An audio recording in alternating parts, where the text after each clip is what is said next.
And that is Kai Wille. He is Director of Strategic Alliances for Foxit Software, and he's talking about killer strategies to increase business efficiency. Kai, welcome to the event. Tell us more. Yeah, thank you, Kevin. I love your session. That was so on point, and it feels like you set the stage for me because I want to talk about market change and how every organization has to ultimately continuously look to be agile and adapt to the things that are changing in the market. And I have a couple of examples that get into that market change. And so the first example is the fact that more and more organizations, of course, are getting less and less paper, right? Everybody knows this. The question is, of course, what can you do about it? And what's really the impact? What challenges are we facing as a result of getting less paper? And the primary issue is that when we get less paper, it doesn't mean that we get fewer documents. We just get the documents via email and uploads and other sources, which means IT no longer has control over how these documents are created, which means you're going to get antiquated file formats like WordPerfect. You're going to get monster-sized files because people scanned at 600 dpi in color or took photos with their mobile phone.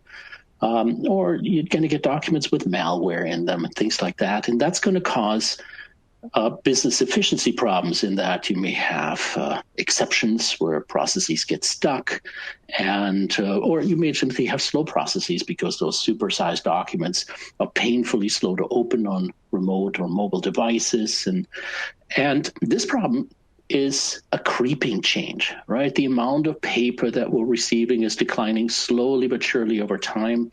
But if we look at Harvey Spencer's industry data, we're at about 50% paper, 50% business documents coming in via various electronic channels. But he's seeing that by 2025, only 25% of the documents we get will be paper, meaning every year or so we should get 10% more of e-files, and therefore the problems connected with that will increase.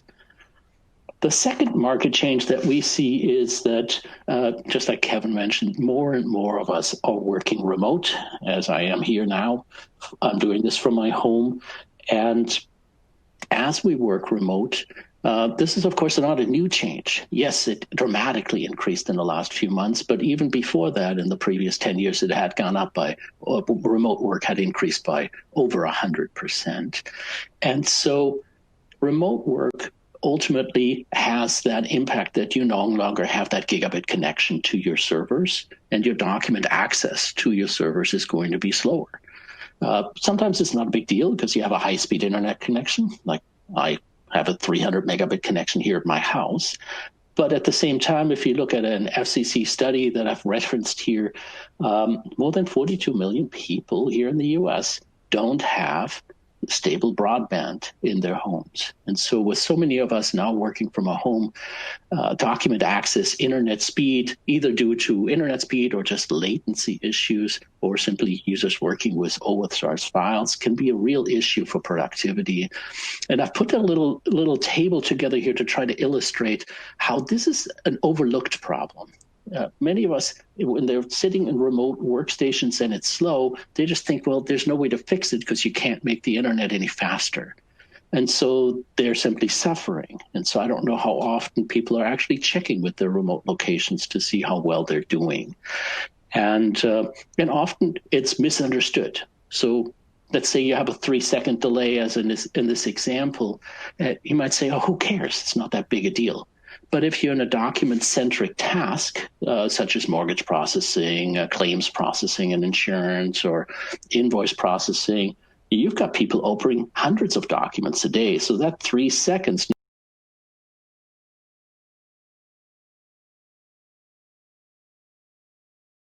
multiply times 100 documents. And so that means by the end of the day, you're losing maybe 5 minutes. So you might still say, who cares? But in the end, of course, you need to multiply that times the working days in the year. So let's say 200. So now it's 17 hours. You might still say, who cares? But wait, how many people are actually doing claims processing, invoice processing?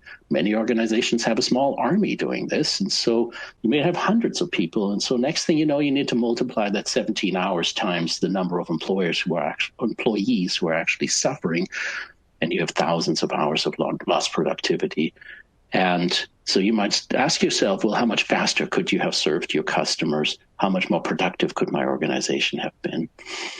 So what I want to talk about today is just 3 examples of how customers have dealt with this. And my first example is the United States Food and Drug Administration. They were keeping all their documents in the original file format. Whatever they got, they kept in their Documentum system. And so that caused a multitude of IT problems. First of all, well, they had to maintain a bunch of viewers. Sure, Documentum could view all these documents, but they have 20 other systems that also needed to be open to open any file that was there. And so that meant licensing viewers, maintaining viewers. So there's a significant cost in licensing and maintaining those viewers. It also meant that, well, you know, if you're finding everything in the repository, of course, image files are not searchable. And how do you know that these documents are going to be okay to open 10, 20 years from now when you think about these ancient file formats like WordPerfect? And then finally, they had that poor performance problems for their mobile and their remote workers who were simply waiting a long time to open their files. So their objective clearly was to eliminate that, right? Get rid of the viewers, provide faster content access, ensure that their long-term archiving was viable. And they did that by converting everything to PDF, right? So that's not rocket science, right? Every one of their systems already supported PDF. And so by doing so, they got rid of the IT costs, eliminated all those extra viewers, should secure the archive. But most important to them was, in the end, business efficiency. And by reducing their file sizes across the board by 55%, they doubled the remote access speed. And that's really what made the difference to them. So that's just one example. For the FDA, my next example is GE. In this case, it's their power and water division. So in the energy and engineering space, water power plants, if you think about where those are, they're in remote locations typically, right? Wherever the river or the lake is, that's where your water power plant is. And that means you often have poor internet connectivity in those remote locations. When you think about what people do at water power plants, it's maintenance-related activities, which means opening engineering drawings, opening maintenance logs, maintenance manuals, nothing but large files. And so you get the perfect storm of poor internet connectivity and large files. And so that ultimately made it very painful to open and work with documents in their Documentum system. And so standardizing on web-optimized PDFs and highly compressing those files was a key ingredient.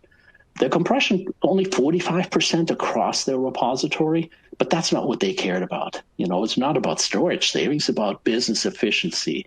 Going from, in their case, think about those engineering drawings. It takes minutes to open those things up. Getting that down to under 30 seconds was a key ingredient that they cared about.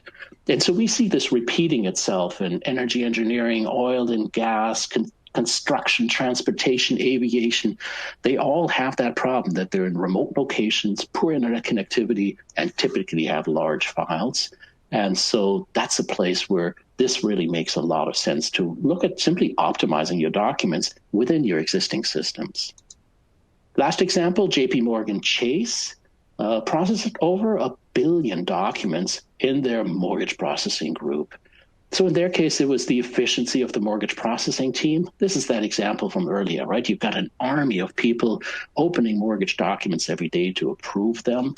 And so the efficiency of the mortgage processing was the primary driver. In their case, they also have to archive those documents for 37 years, in which case they did have petabytes of documents to store. And so the fact that they could compress those documents and halve their storage costs was certainly also interesting. But the driver was optimize that business process in line as they received mortgage documents to ensure that they could process them efficiently and sure, save on storage costs. They managed to achieve ROI in the first year. Key ingredient, of course, was that business efficiency while processing over 1 billion images in year one. So smarter documents is ultimately what this comes down to. And there's multiple categories on how you can make your documents smarter. The first one is the no-brainer, right? Make your documents searchable so it's easier to get access to content, but it also future-proofs your documents because AI and analytics projects, if you're not doing them now, you will be. And by making your documents searchable, you're ready for that to happen. And in fact, going to PDF-A for long-term archiving is another way to future-proof your documents because it ensures that those documents will open even 100 years from now without needing any specialty software, right? Any PDF rendering tool on any operating system or device will work with a PDF-A file. And so that's a great way to future-proof your content. And then finally, PII protection. So many of us are worried about getting hacked. They say there's only two groups of companies, right? Those that have been hacked and those that don't know that they've been hacked. And so being able to redact your content and ensure that especially the personally identifiable information is either anonymized or redacted is a great way to ensure that. And mass converting that is a great way to speed things up instead of manually processing. There's also an opportunity from a migration perspective. So many of us are migrating from one system to the next or up to the cloud. And so we see so many people just lifting and shifting everything. And so our recommendation here is do what you do if you moved your own home. You would do a cleanup first. Don't move everything. Use retention management. All the modern content management systems supply it so that content will automatically erase as it's per policy. And leverage advanced document compression. That's a great way to ensure that the migration will go dramatically faster, potentially twice as fast. And at the same time, especially if you go into cloud systems, you're going to have more efficient access to those documents while at the same time cutting those storage and egress costs in half. So let me give you an example. I've been talking about document compression. What does that even mean? And what can you achieve with it? And here's a quick example, a black and white invoice. We've got so many of those everywhere. Going to be about a 100K file. Not too exciting there. So how much smaller could that get? It's already small. The answer is a lot smaller. 76% compression is possible. 40 to 60% is sort of the average that we see. The important part, though, is the zoomed in aspect you see here, the before and after image quality. Excellent image quality, even though you dramatically reduce the file size, is absolutely realistic here in order to speed up that efficiency while at the same time reducing storage requirements. Here's a color example. Also an invoice. Well, that's going to be about a 0.5 meg in size, already JPEG compressed, packaged as a TIFF file. How much smaller could that get? The answer is much smaller. More than 90% is quite common for color business documents, while at the same time, the document is now searchable, and you can see the text is nice and crystal clear. And that's the key ingredient to advanced document compression is that you can make sure the document is fully searchable, right? In most conversion tools that will make a file searchable, the document gets larger, but in fact, there's an opportunity to make it much smaller and more efficient. And a last example, a magazine article, this one, big, 7 megs, and to begin with, 99% compression is possible here while still having nicely crisp, readable, searchable text. So if you need efficient documents, definitely take a look at document compression. So to summarize, business efficiency is definitely possible right there in your existing systems that you already have. And that's one of the magic, the magic opportunity here is that you don't have to replace your existing systems. You don't have to somehow buy more storage, buy more internet to make your business more efficient. Your existing systems can do that by simply making the documents that you already have more efficient by converting them and compressing them to PDF. Reduce the size by 50%, speed up the access by 50%, shrink the files so now you can email them. It's amazing how many people are in like Adobe Acrobat splitting files manually right now because the attachments are too big to email. And then, of course, speed up those migrations. And if you're in the cloud, storage and egress costs can be a significant aspect. And so reducing those is also an opportunity. So I encourage you to contact me. Let's talk about what we can do with your files. Integration with existing systems is what we specialize on, and so that you can simply leverage your existing investment that you already have. Kevin, are there any questions? Thank you, Kai. Yes, very good. I do have some questions for you today. And as you were talking, it occurred to me, my original background is from the high volume printing and mailing industry, and I'm certainly familiar with PDF and its compression, the aspects of compression from those days. And as you were talking, it occurs to me that PDF was really the first, or the harbinger for, it was the first digital transformation vehicle in document processing. And today it's still presenting a number of advancements and opportunities. Do you think that the idea of PDF is somewhat overshadowed or have been overlooked till now? I think so. I think a lot of people don't know that PDF has this capability. A lot of people sort of remember advanced document compression as a proprietary technology, maybe from the 1990s. And so they think, oh, no, yeah, I can make small files, but then I need a special viewer or something. And we focused early on partnering with joining the PDF Association and making sure that these technologies are standard in PDF. And that was done 15 years ago. And so therefore, every PDF rendering tool on the market can open these files today without proprietary technology. But yeah, people don't know the compression technology is there. People also don't seem to be aware that PDF-A is there as an ISO standard that allows for long-term archiving and gives you that safety that even 100 years from now, those files will open. And so I see so many people archiving everything in the original file format and therefore setting themselves up with malware in their systems or active content where the files change in the archive, or simply files that just won't open in 10, 20 years from now. And so, to me, PDF is the answer. It's an industry standard. It's freely available to everyone. And so I'm puzzled by the fact that it's not used as much as it could be. Indeed, it may be time to revisit the idea of PDF as a strategic component. And you were talking about the compression ratios that were really rather significant, 40, 60, even 90% compression ratio.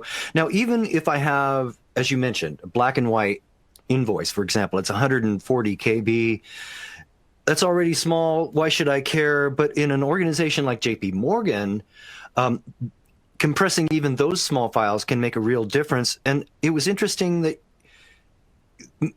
many of the objectives there, I would have thought it would have been a storage cost savings, IT sort of proposition, but it's really more about time savings, and which correlates to our poll question earlier at the break. Do customers, have you, in your experience of customers like JP Morgan, actually measured that, how long it takes to open up certain files in the process, and measured the differences as part of a KPI? What has been your experience there? That, in fact, is exactly how we see every activity happening, is that people initially aren't aware that this is possible. And so then we do a POC and people try it out, right? Take a normal document that they have, then take the compressed version and actually open it from those remote locations to test that out. How many seconds can they save? Is it 3 seconds? Is it 5 seconds? Not everyone is going to see the multiple minutes kind of situation that GE experienced. It's usually just seconds that you're shaving off. But if you have a document processing intensive team, those seconds are really meaningful. And I think that the key ingredient here is that so many people just, they just think, 3 seconds, who cares, right? And for me, as mostly a sales and partnership guy, I'm opening 5 or 10 documents a day. So if I'm losing 2 or 3 seconds there, who cares, right? But it's for those document intensive teams, those 3 seconds are extremely meaningful. And that's the place where we see it, or it's simply people that have crappy internet connections or just huge files, right? Those are sort of the three buckets that we see. Or lots of mobile users, the mobile devices. Everybody's talking about 5G, but it's not here, right? A lot of people are barely getting 4G, and so as soon as you sort of leave the metropolitan areas in a lot of places, so you get out into the country, and connectivity is actually quite poor. So it all depends on sort of the individual business situation. And but yeah, it's often there's a lack of awareness that it's possible to make things faster, because they just think, well, can't make the internet faster, so what am I going to do? Well, all right. That is Kai Wille, Director of Strategic Alliances at Foxit Software. Kai, thank you so much for being a part of our event today. It's my pleasure.